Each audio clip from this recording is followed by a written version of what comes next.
These are the 5 books I want to read before the end of the year. I've had Then She Was Gone by Lisa Jewell on my to-be-read list for far too long, and I've heard nothing but good things about this book. I just got The People We Keep in the mail. This one comes highly recommended from another book talker named Meg. Trust her recommendations with my life. I'll tag her in the comments. And I was lucky enough to receive an advanced copy of You Shouldn't Have Come Here by Geneva Rose. I absolutely loved The Perfect Marriage, so I can't wait to read this one. And then I'm dying to watch Beartown on HBO, but I'm forcing myself to read the books first. This is the first book of a 3-part series. And finally, we have All Good People Here by Ashley Flowers, aka the host of Crime Junkie. I've been dying to read this one since it came out. Let me know in the comments which one I should read first.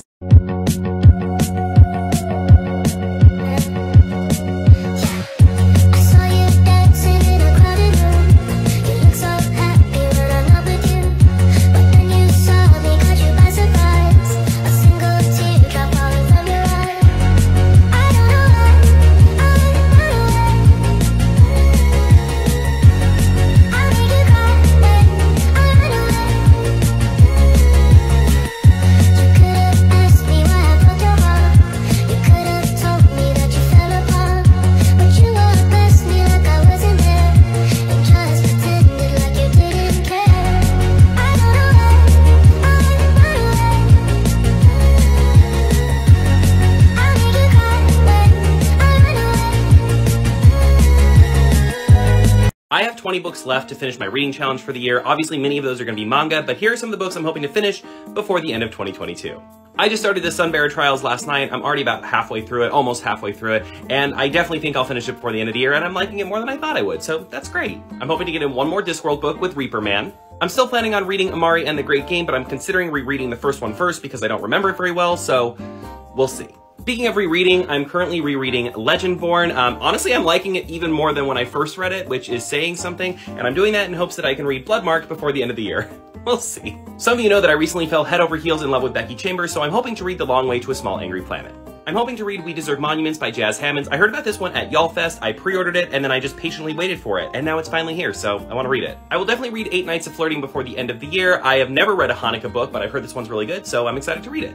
And if I can get through all of those, I would also like to read The Stars Undying by Emery Robin. This is probably the least likely to be read before the end of the year, but, you know, we try. Are there any books you're planning to read before the end of 2022? Let me know in the comments. Hello everyone and welcome back. I thought it'd be really fun to do a end of the year bookshelf tour since I have a feeling a year from now my bookshelf is going to look a lot different. So I really want to do this for me. At the beginning of this year I had just started reading again. I maybe had like 5 books.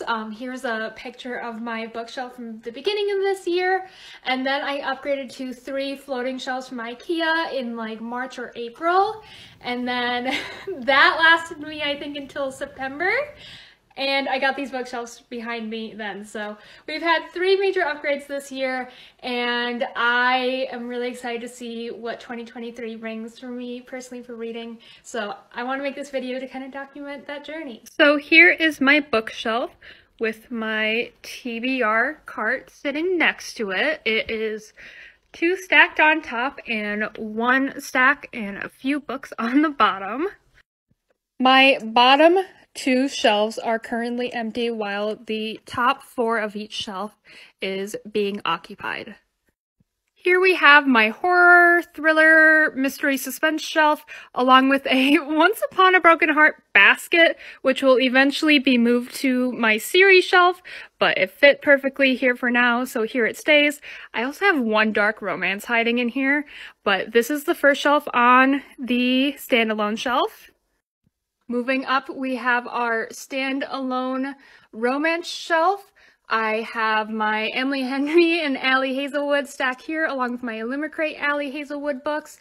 I have a Falling in Love candle by Erin Bramscom and a little Love on the Brain poster sitting behind all my books. So there is the romances.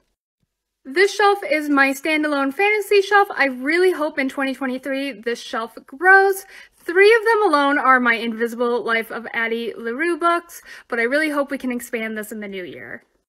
The final top shelf is like YA, John Green, and books that just simply didn't have a category, so they kind of got shoved up here. And then my beautiful plant that just falls right down. The bottom shelf of my series shelf really has no rhyme or reason. It's pretty much just all my overflow books that don't fit on the higher shelves. Next up, we have our Stephanie Garber Shrine with Once Upon a Broken Heart, The Ballad of Never After in the Carvel series, along with Defy the Night, Six of Crows, and Legendborn. Shelf above that is more so my completed series. So we have The Throne of Glass, along with Brandon Sanderson over here on the end. Lastly, our Heartstopper novels, along with my Fairy Loot and Illumicrate books. And with that, that concludes the tour. Here's to 2023. It's the end of the year, so it's time for my 2022 book awards. The most surprising book I read this year. The most romantic book I read this year. The strangest book I read this year. The most disappointing book I read this year. The book I was most disappointed to DNF. My comfort read of the year. And finally, the book I'm most likely to reread. Now show me your 2022 book awards. With it being so close to the end of the year, Book Talk, I want you guys to show me a book that you still hope to read before the end of the year.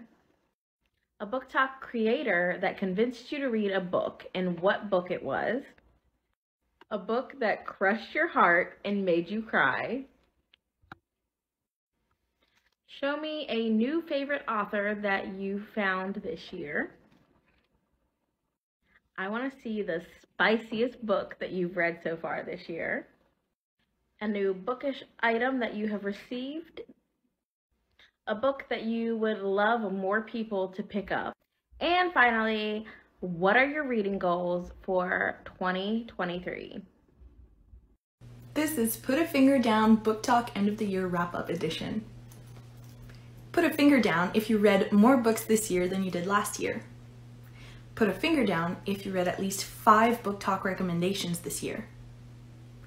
Put a finger down if you lent a book to someone this year and still didn't get it back. Put a finger down if you reached your reading goal this year. Congrats if you did. Put a finger down if you will set yourself an even higher reading goal for next year. Put a finger down if you discovered or rediscovered the love of reading through Book Talk. Put a finger down if you made new bookish friends this year. Put a finger down if you used your library card this year.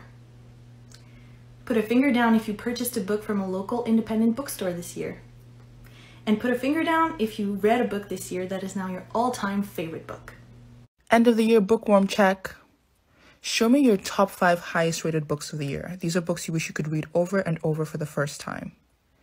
Show me books that weren't exactly 5-star reads, but you still really enjoyed them and would highly recommend. Show me the strangest book you read this year. It wasn't bad, it was just strange and unexpected.